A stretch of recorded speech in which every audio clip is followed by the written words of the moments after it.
everybody. We'll book a bigger office next time. Nice to see everyone. Happy to take your questions. Okay, first up we have Richard Zussman from Global. Throne speech did not have a whole lot of details about what your agenda is putting forward here. At what point did you make changes here to focus in essence entirely on patriotism and remove some of those crucial details that people are looking for?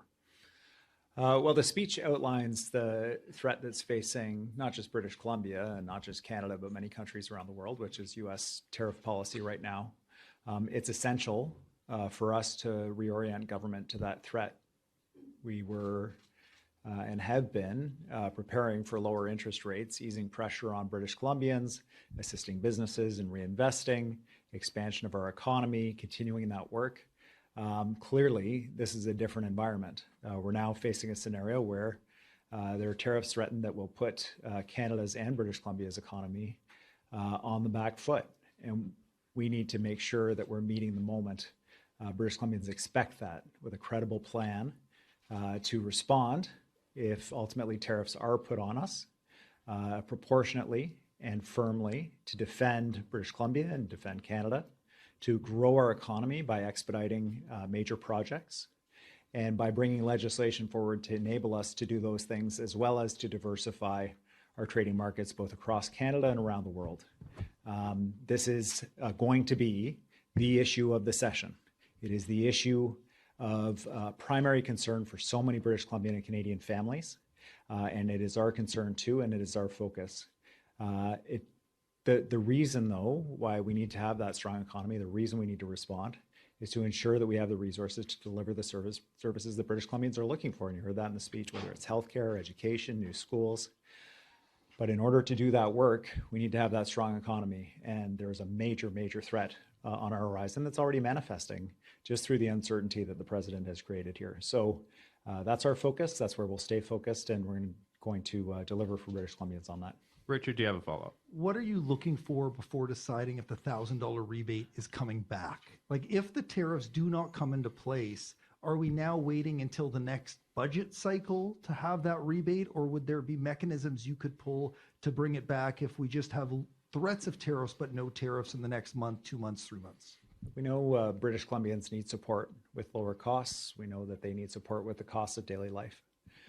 The major threat to that right now is a weak Canadian dollar as a result of the tariff threat that we face. It would be a weak Canadian dollar because people are not investing in Canada because of the uncertainty that's created. It's driving up the cost of groceries, of gas, of other basics for British Columbians.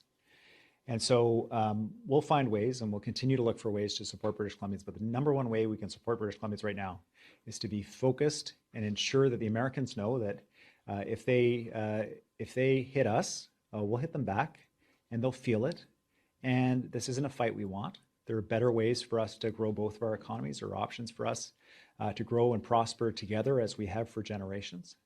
And regardless, the situation has changed for us with respect to the United States. We can't go back to the old way of doing business, of understanding that the Americans will be there for us, just like we're there for them. So we need to diversify our markets and ensure that we're growing our economy and looking after British Columbians and Canadians. And so that'll be our dominant focus going forward. That's our best way to ensure we're delivering for British Columbians in this moment. Next, we have Rob Shaw from Czech News. Premier, can I just ask you, what's the deal with all the war imagery in this speech and in your other speeches you've done? Like Second World War, there's a reference to summoning the strength we used to fight the Nazis once again for the province. Can you just talk a bit about why you're choosing that parallel, given how serious the Second World War was? And it's 25% tariffs, but it's not a war per se, but you're using that imagery. Can you talk a bit about using it? Yeah, I think this is whether it was COVID or whether it's this moment, when we talk about the moments in history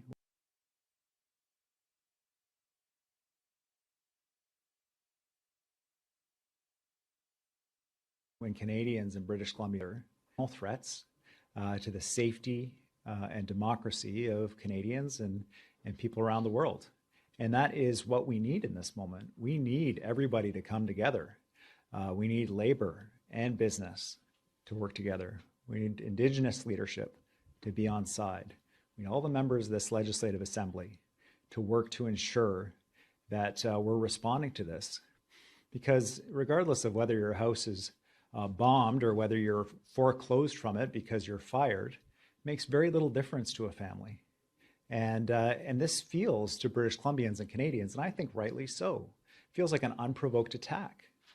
And we're facing continual threats to our sovereignty from the President of the United States, from the leader of a country that literally 2 months ago, this would have felt absurd to suggest, had intents towards us that were anything other than neutral or somewhat positive. And so it's a moment when we can only rely on ourselves, pulling together, working together against an outsized and significantly more powerful foe in this moment, in the President of the United States.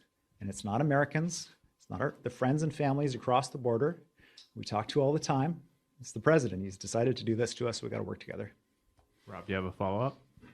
It's a bit of an esoteric question, I guess, but have you ever thought of, like, given that the throne speech is supposed to outline your legislation for this session, and it's very difficult to understand what that is from this speech. You ever thought about just doing what they do in the UK and just listing the bills? Like, here's what we're going to do this session. Here's the bills. Let's talk about them. You know what they are, rather than us just kind of sitting here trying to, like, thumb through the imagery of what you're trying to say. Like, have you ever thought of that? It's an interesting suggestion. We'll have a look at it. I think that, certainly in terms of our response to the tariff threat, it's an evolving response based on what we're seeing from the Americans. Our legislative agenda has shifted dramatically since the announcement of the 25% tariffs and the new deadlines placed on us by the President of the United States. It's reasonable to expect that it might shift again. This is a rapidly moving file. We don't know all of the plans of the President or what he's planning to announce next. So we're moving as quickly as the speed of government allows to respond to that.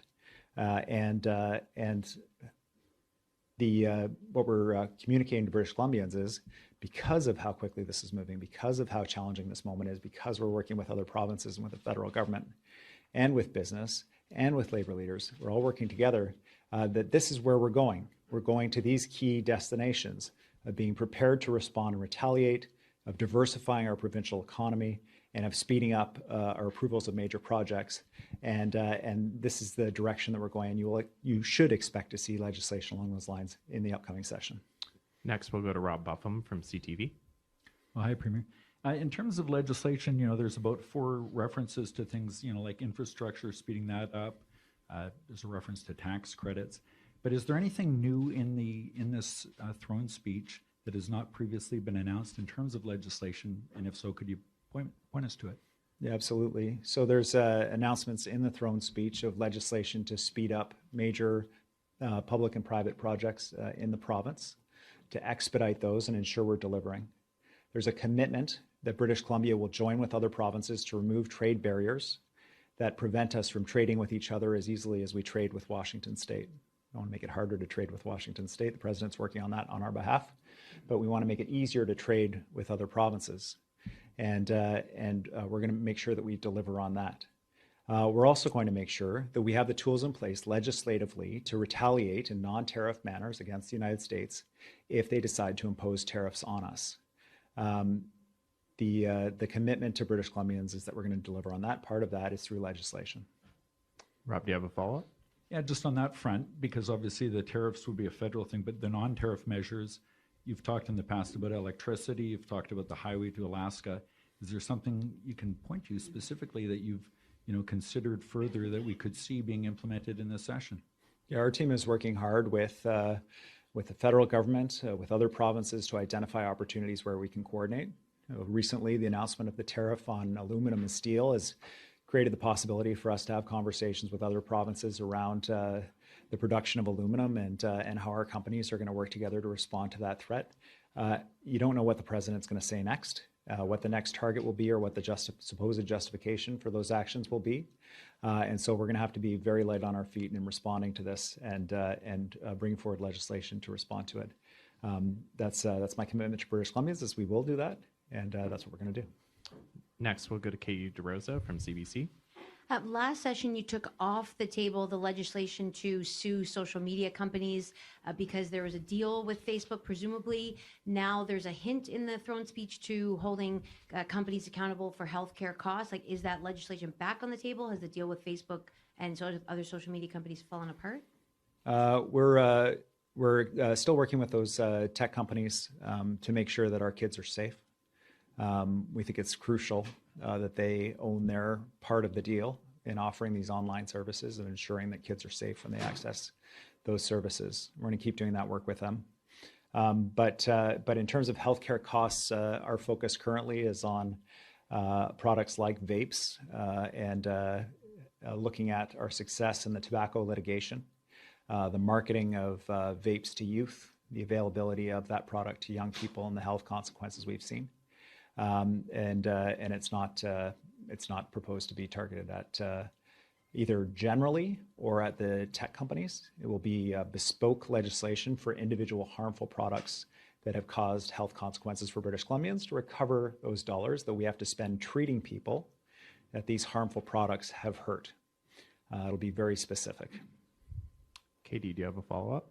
Yeah, and on, the credit card company fraud and also the keeping cell phone companies accountable, can you give us some details on that? Yeah, it's part of a significant piece of consumer protection work that started at the beginning of our government to ensure that British Columbians obtain basic consumer protection when dealing with payday loan companies and other companies like that. The work around consumer protection has been key to this government, whether it was in suing the opioid companies, advancing the tobacco litigation, ensuring that the tech companies were held to account. That's an extension of that work. Up next, we'll go to Alec Lazenby from the Vancouver Sun. Hi, Premier. Just wanted to ask, you talk a lot about interprovincial trade barriers. You've mentioned it already today. It's in the throne speech, but it's sometimes hard to understand what those exactly are. Like, what are the barriers that you're looking at specifically in terms of what hinders our trading relationships with other jurisdictions within the country? Yeah, thanks, Alec. So we've done a lot of work on products with other provinces, and we've cleared away many of the barriers related to products. But even today, we can't sell BC wine direct to consumers in Ontario. There's work to be done around products like alcohol and other controlled products that the provinces have significant oversight in relation to. But I think the low-hanging fruit is really in relation to services. When you're an engineer, when you're a lawyer, when you're a doctor, when you provide services of one kind or another in construction or somewhere, and you're certified and you're safe to provide those services, and in one province you should be certified and safe to provide those services across Canada. Obviously, there's significant engagement that would have to happen, but the goal would be mutual recognition of each other's regulations. In other words, that if you're certified in Ontario to do a certain kind of work, you can do that kind of work in British Columbia and vice versa. And this enables companies and provinces to provide nationwide services very easily, which brings down costs for everybody and allows more money to be spent on other things. It assists with GDP growth. It assists with reducing the costs of everyday life. I think that's why you see premiers across the country embracing it. The challenge is always in the fine print. And so we want to get past the fine print and say, look, we recognize the regulations of your province, except for these very specific areas, rather than the reverse, which is like, we recognize this regulation and this regulation. So that's the approach we're taking. A bit of extra detail there, Alec, but I do think that we're going to be able to find, if not all provinces, at least a coalition of the willing to get this done. Alec, do you have a follow-up? Yes, I do. Mark Carney has said that he's fine with the federal government running a deficit right now, but if he becomes leader, he would look to move towards balance over the long term. And one area that he's mentioned is transfer payments. Are you concerned that BC could see a reduction in the amount of money it's getting from the federal government if they are looking to move towards a balanced budget? Yeah, BC already sees a reduction in the amount of money we get from the federal government, so I probably won't lie awake around that. The province of Quebec gets $13 billion annually in transfers from the federal government. Ontario got $1 billion from the feds in transfer payments. Manitoba gets $5 billion. We get nothing. And Alberta gets nothing, and Saskatchewan gets nothing. Quebec got $1 billion for immigration. We got nothing. Ontario got a brand new hospital in the north. We got nothing. So what I would hope that Mr. Carney does, if he's successful in his leadership bid, is look at all federal transfer payments across the country and ensure that they're basically fair across the country, that you see the same per capita distribution, that it's comprehensible to people why one province gets more than another, because right now it is incomprehensible unless you look at it through the lens of the number of legislative seats that are available to the governing party.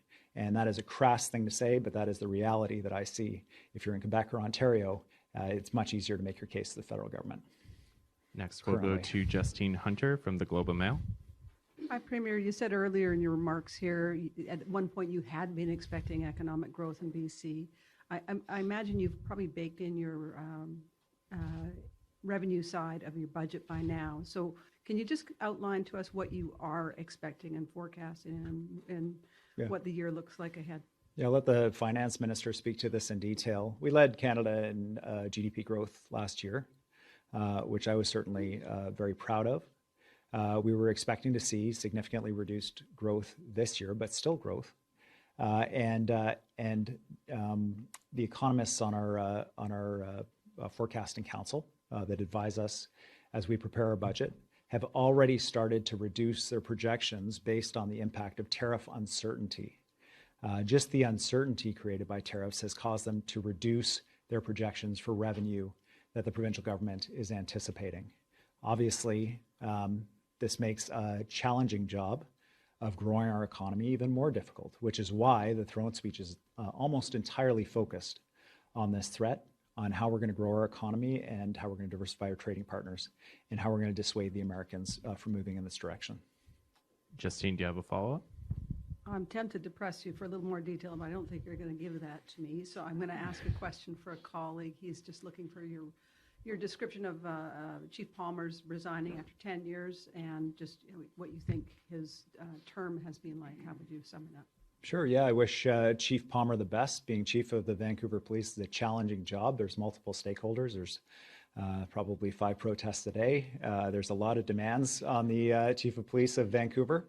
And I think Adam conducted himself professionally throughout. Obviously, challenges throughout, as all chiefs do.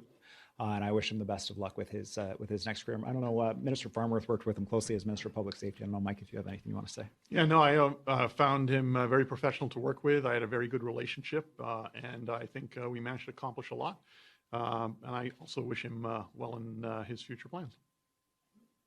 Next, we'll go to Wolf Deppner from Black Press. Yeah, hi. Thank you for taking my question, Premier. You talked about these tariff threats as being a sort of a threat to the safety and democracy of Canadians, which begs the question, do you think that these tariff threats are coming from a non-democratic country? Can you sort of categorize the political system of the United States as it currently exists? Thank you.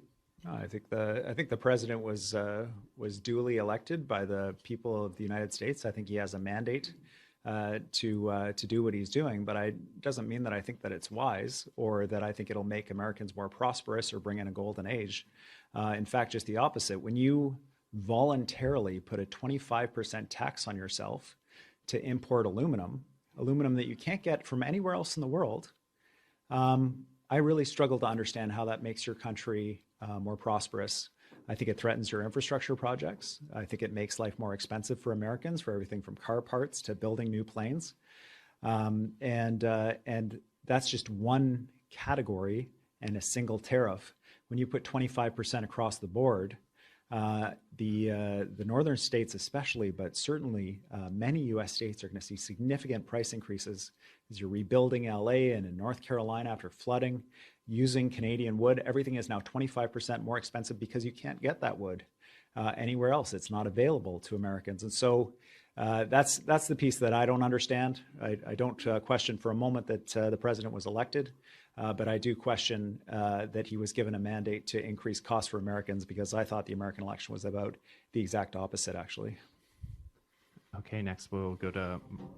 Oh, sorry. Sorry. It disappeared. First day. Wolf, do you have a follow-up? Thank you for that answer. And please forgive the poli-sci questions here. But just to press you a little bit on this. Any number of political scientists have made the argument that what we're seeing in the United States is the emergence of an authoritarian, perhaps even fascist government. And your throne speech had references to fascism without calling the current government fascist.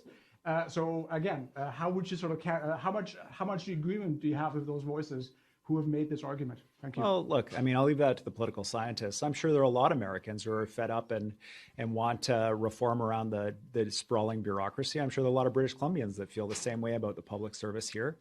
And obviously, we would do things differently than the president when it comes to reforming the public service and addressing our budget and so on. But these are all legitimate things for the president and for the Congress and others to pursue.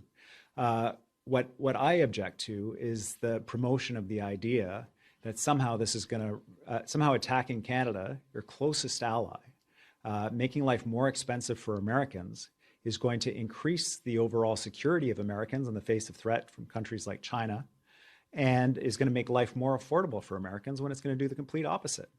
We're here to stand with the Americans. We've fought with the Americans in World War II side by side. That's why this feels like such a profound betrayal. I have to say, you know, I understand the sentiment that resulted in the election of Mr. Trump, that people felt that they can't afford things, that they feel frustrated about how long it takes to get stuff built, all those things. These are things that we're working on in British Columbia as well. These are global sentiments that people have. But I think for me, the goal is to communicate to the Americans, if these are your goals, if this is where you would like to go, you're better to have Canada as a friend than as an enemy in a trade war. It doesn't make any sense to me. And if we can avoid it, we will. And if we can't, then we'll have the trade war. Okay, and the last questions go to Marcy Nicholson from Canadian Press. What are your plans for the promised middle income tax cut? So for now, it's on hold. The challenges and the uncertainty related to the future of the economy in British Columbia in relation to the tariffs is such that we've had to put it on hold and make sure that we have the resources available to respond to support British Columbians who may lose their jobs, may lose their businesses as a result of these tariffs. So should we be expecting something on that in the future, or is this indefinitely on hold? Well, it's on hold right now while we negotiate this space with the United States. And my hope is that we're able to get to a positive place with them and back on track. But currently, that is not the trend line. Thank you. That concludes today's event. Thanks very much, everybody.